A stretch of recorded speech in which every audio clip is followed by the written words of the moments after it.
ምንም የተሟላ ዕቃ ስለሌላቸው ሜዳ ላይ ነው የሚሰሩት። እንደገና ደግሞ ፍራሽ ነገር የላቸውም።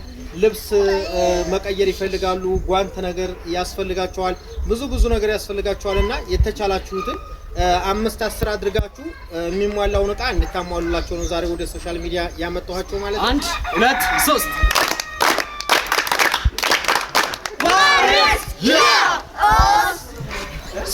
ሰላም ውድና የተከበራችሁ የቻናሌ ተከታታዮችና እንዲሁም ጓደኞቼ እንዴት ናችሁልኝ? ደህና ናችሁ ወይ? ሁሉ ሰላም ሁሉ መልካም ከኛ ጋር አልሐምዱሊላህ።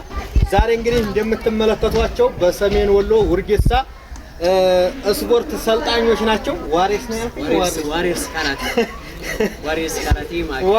ዋሬስ ካራቲ ሰልጣኞች ናቸው። ያው እንግዲህ እንደምትመለከቷቸው በውርጌሳ ነዋሪዎች ናቸው። ብዙዎቻችሁ እንግዲህ እናትና አባት በውጭ ሀገር ልትኖሩ ትችላላችሁ። ባትኖሩም የሀገራችሁ ልጆች ናቸው፣ ወጣቶች ናቸው፣ ሰልጣኝ ናቸው፣ ሀገራቸውን ነገ ተረካቢ ናቸው። በዚህ መልኩ እየሰለጠኑ ይገኛሉ። ነገር ግን አንድም የተሟላላቸው ነገር የለም። የሚፈቅዳቸውም የሚያግዛቸውም ሰው ስለሌለ ዛሬ ላይ እንግዲህ በውጭ ሀገር ያላችሁ እህት ወንድሞቼ፣ በተለይ የስፖርት ፍቅር ያላችሁ ሰዎች የሀገራችሁ ልጆች ያላስመዘገባችሁም በውርጌሳ ውስጥ ያላችሁ ልጆቻችሁን አስመዝግባችሁ እንደዚህ እየሰለጠኑ ጥሩ ደረጃ ላይ እንዲደርሱላችሁ ልጆቻችሁ በቃ ሰልጣኝ እንዲሆንላችሁ የምትፈልጉ እየመጣችሁ ማስመዝገብ ትችላላችሁ። እንግዲህ የውርጌሳ አሰልጣኟ መልካም እንግዲህ ሰያ እንኳን ወደኛ ስፖርት ቤት መጣ ማለት ነው። እንግዲህ ዛሬ ሰያን እንዳይን ጋብዘናል ማለት ነው። እንግዲህ ስፖርት ቤት ያው ለበርካታ ዓመታት እየሰራ የነበረ ስፖርት ነው ማለት ነው። እንግዲህ ሰንሲ ዳንኤል ያሰልጣኝ ነበረ። ያው አሁን ላይ እኔ ተክቶ ይዟል ማለት ነው። ፈረስተና አስፈትሮ እኔም ማሰልጠን ጀምሬያለሁ ማለት ነው። እናም እንግዲህ እነዚህ የምታዩዋቸው ተማሪ የኔ ተማሪ ናቸው። እንግዲህ ዋሬስ ስፖርት ቤት በውርጌሳ ቀበሌ አዳራሽ የሚገኝ ስፖርት ነው ማለት ነው። እንግዲህ ከዚህ በፊት የምንሰራው አሁን ላይ እየሰራን ያለነው ከማንም ድጋፍ ሳይመጣ በራሳችን እየሰራን እንገኛለን ማለት ነው። እናም እንግዲህ ስፖርት ቤት ያው ብዙ ነገሮች ይቀሩታል ማለት ነው። ለምሳሌ አሁን ፓድ እንደዚህ ጓንቶች ምናምን ነገር ትሬኒንግ በምናደርግበት ሰዓት እንግዲህ ብሎክ ለማድረግ ፊታችንን ለመከላከል እንግዲህ እግርም ምናምን የተለያዩ ነገሮች እንዲሁም ፓዶች ምናምን ነገር ያስፈልገናል ማለት ነው። እንዲሁም ሰርከስ ጎን ለጎን ለመስራት ፍራሽ ራሱ ምንም አይነት የለም። እንግዲህ በኋላ የሚያሳያቸውን አልሰያ ማለት ነው። ፍራሽም የለም፣ ሲሚንቶ ላይ ነውና የምንሰራው። ያው እንግዲህ ብዙዎችን ብዙ ወጣቶችን እንግዲህ ከሱስ ለማውጣት እየሞከርን እንገኛለን። እንግዲህ ተሽለን ሰዎችንም ለማሻሻል ማለት ነው። እንግዲህ በዚህ ሰዓት ሁሉም ሰው ጤናውንም እንዲጠብቅ ከጤናውን ባሻገር እንግዲህ ራስ መከላከል እንዲሁም ሌሎችንም ድብድብ ብቻ ሳይሆን ስነ ምግባርና ቤተሰብን ማክበርነት እንግዲህ በውጭ የምትገኙ በአገር ውስጥም ልጆቻችሁ ማለት ነው በመልካም ስነ ምግባር እንዲታነሱና ራሳቸውን እንዲከላከሉ እንዲሁም ጤንነታቸውን እንዲጠብቁ ዋሬስ ስፖርት ቤትን እንግዲህ ውርጌሳ ላይ የሚገኝ ካራቴ ማዕከል ነው።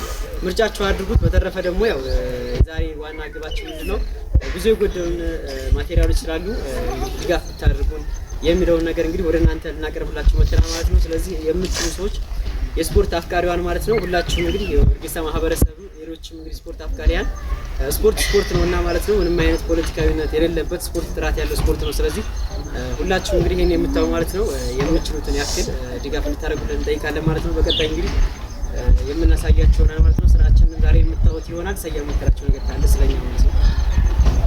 ያው እንግዲህ ወደ መጣንበት ፕሮግራም ከማለፋችን በፊት እስኪ የሚሰሩትን ስራ የሚያሳዩን ይሆናል። እስኪ ተከታትለን እንመለሳለን።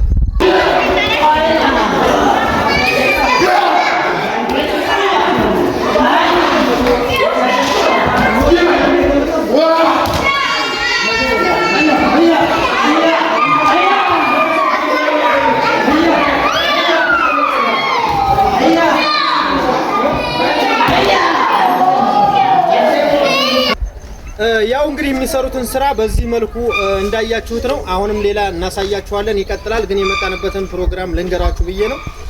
ያው እንግዲህ ዛሬ ወደ ሶሻል ሚዲያ ያመጣኋቸው ምንም የተሟላ ዕቃ ስለሌላቸው ሜዳ ላይ ነው የሚሰሩት። እንደገና ደግሞ ፍራሽ ነገር የላቸውም። ልብስ መቀየር ይፈልጋሉ። ጓንት ነገር ያስፈልጋቸዋል። ብዙ ነገር ያስፈልጋቸዋልና የተቻላችሁትን 5-10 አድርጋችሁ የሚሟላውን ዕቃ እንድታሟሉላቸው ነው ዛሬ ወደ ሶሻል ሚዲያ ያመጣኋቸው ማለት ነው።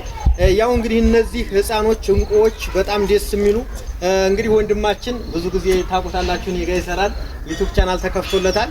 በሱ መልኩ ነው እንግዲህ እሱ ነው አሰልጣኛቸው። ያው ብዙ ነገር ነው የሚፈልጉት የሚያግዛቸው ስለሌለ ይሄንን እስኪ ቪዲዮ የምትችሉ ሸር ያደረጋችሁ እንደዚሁም የሀገሪቱን ማስተዳደርም እንዲረዳቸው ያስፈልጋል።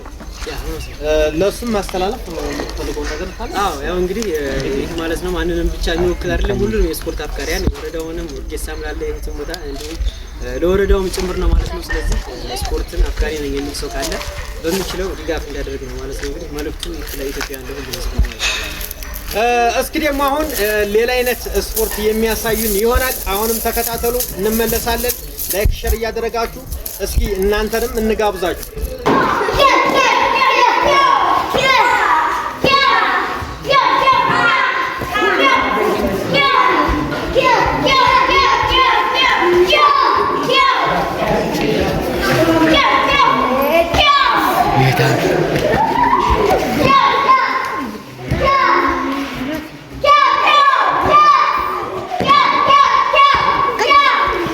እነሱን አካውንት የምናስቀምጥ ይሆናል። በዛ በኩል የቻላችሁትን 15 አስገቡላቸው። የሚሟላውን ነገር በእኔ በኩል ሆነን እያሟላን የምንገዛውንም የምናሳያችሁ ይሆናል። እንግዲህ ደረጃ 1 የምትፈልጉት እንዲሟላላችሁ አስቸኳይ የምትፈልገው ነገር መልካም። እንግዲህ አሁን አስቸኳይ የምንፈልገው ነገር አንደኛ ያው ከህፃናቶችም ከወጣቶችም አንፃር እንግዲህ ያው እድሜያቸውም ገና ይሆናሉ፣ ወጣቶችም አሉ። ስለዚህ ለነዚህ ግዴታ ስልካቸው መጠበቅ ስላለበት ፍራሽ ያለንበት እንግዲህ ከሰንሳራ እንዳያችሁ ሲሚንቶ ነው እና ማለት ነው ፍራሽ ያስፈልገናል። በመቀጠል ደግሞ ጓንት እንደዚህ የፓሪ የሚሰሩበት አለ ምናምን እና እሱ በጣም ከተማሪዎቹ አንፃር ቢያንስ ተማሪዎቹ 25 እና እንደዛ ነው። ስለዚህ በቂ አይደለም። እየተዋስን ስራ እያቆሙ ስለሆነ የምንሰራው በቻላችሁ ታቅም የፍራሽና እንዲሁም የጓንቶችና የፓሪዎች ምናምን ነገር ድጋፍ ብታደርጉ። እንዲሁም ቤቱ ራሱ እንደምታዩት ያው ስፖርት ቤታችን ዲኮር ይጠይቃል። ብዙ ነገሩ ከመብራት ጀምሮ ምንም የለውም ማለት ነው። ስለዚህ ፋሚሊያንስ ይህን ታሳቢ አድርጋችሁ የምትችሉትን እንድታደርጉ ለማለት ነው።